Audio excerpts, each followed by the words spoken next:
So, with all this said, with things like Rebate Key going to be going away and other competitors like that, are they going away? Well, that is an interesting question. That is an interesting question. What do you think about that? I don't have any inside information here. I really don't know, how this is going to pan out. I don't know. I think that it's going to be difficult for them to continue to offer rebates on Amazon, just simply because they aren't going to be tied into the API, and verifying whether or not someone actually made the purchase or not is going to become exponentially more difficult.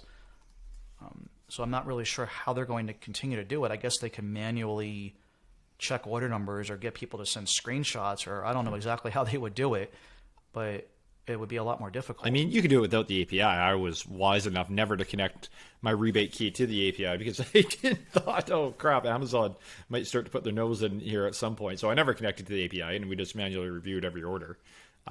So yeah, I mean, they could exist without the API, but nobody's going to use it, obviously, knowing that Amazon has basically said explicitly this is against their TOS.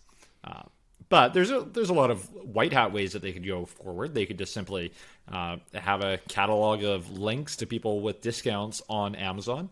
Rebate Key could have links to kind of private social media promo codes, and that's another one of Amazon's discount mechanisms. It's a social media promo page, which is basically a page with private discounts for people who have that link. So they could definitely go that route, where they just have a catalog of links to different Amazon sellers and their discounts that they're offering on Amazon. So that's one way they could do it. Obviously, it's not going to be anywhere near as lucrative as it was for sellers before, when you got all this added SEO juice, because Amazon couldn't tell that these were highly discounted products. But definitely there's ways forward for them to go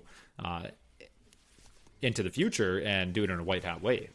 I also think that, looking back at this, we very rarely will we give ourselves a pat on the back or a feather in our cap, but I think that we were ahead of our time on the Amazon domination course that we put together.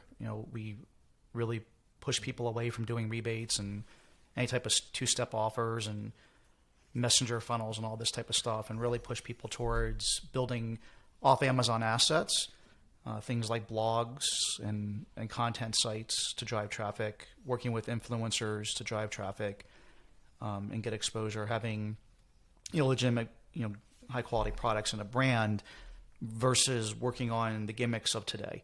I've kind of learned my lesson the hard way of when I was back doing SEO marketing back in the online poker industry. It was very much a game of what works today. It was like, we can go buy links on the sidebar back in the day, or we would try to get a bunch of edu links, or there was all kinds of stuff that we would do that was really pretty black hat in retrospect. And eventually, Google plays whack-a-mole and you just get de-indexed overnight and lose your business. So the threat of that from the Amazon perspective always worried me. And it's like, how can we build long-term legitimate businesses? And I think that what we're doing with something like off-roading gear and tactical.com and ecom crew to a large extent, with all these different content properties, you own that traffic. You start building an email list. It's yours. It's an asset that you can, when you go to sell your business at some point in the future, makes your business more attractive and allows you to just kind of ignore what people are doing to a large extent in this black hat world. And so I think that this is really to double down on the future of where things are going. And you and I will announce at some point here in the future, probably next month or the month after, are going to be working on a project together that's really focused on just this, where it's content first, really trying to build a community and an email list, and then working on selling the products. Yeah. Excited to share that one. And again, like you mentioned, I think that's been one of our main kind of marketing tactics for a long time now, is focusing on that legit off Amazon traffic. And yeah, hopefully, obviously it makes us look good right now. I'm sure the next big thing is going to roll around here in the next year or two, and that will work until it doesn't. So yeah, I guess we'll see what that is. Any ideas? Any thoughts? I was going to ask you what you thought that might be. I'm sure rebates are going to exist in some very black hat way. The people who want to play that game and take the risks. I think probably private VIP clubs, they've been a thing in the past. Now they're going to be a bigger thing in the future. And the reason why I think that is going to become more popular than kind of doing something through a rebate key is the fact that that's a little bit more private, a little bit more secure from Amazon's looking eyes. So I think if somebody had a private VIP club, that's still pretty tough for Amazon to catch on to right this second, but eventually they will figure out a way to catch on to it.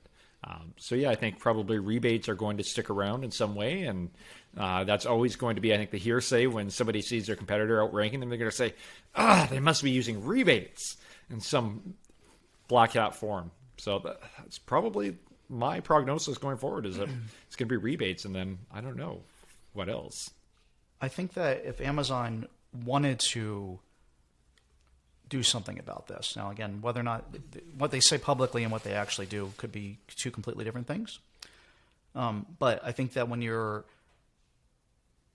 driving large numbers of rebates, whether it's through a rebate key or through Facebook Messenger flows or through some sort of private group like you're talking about, whatever format you use is immaterial.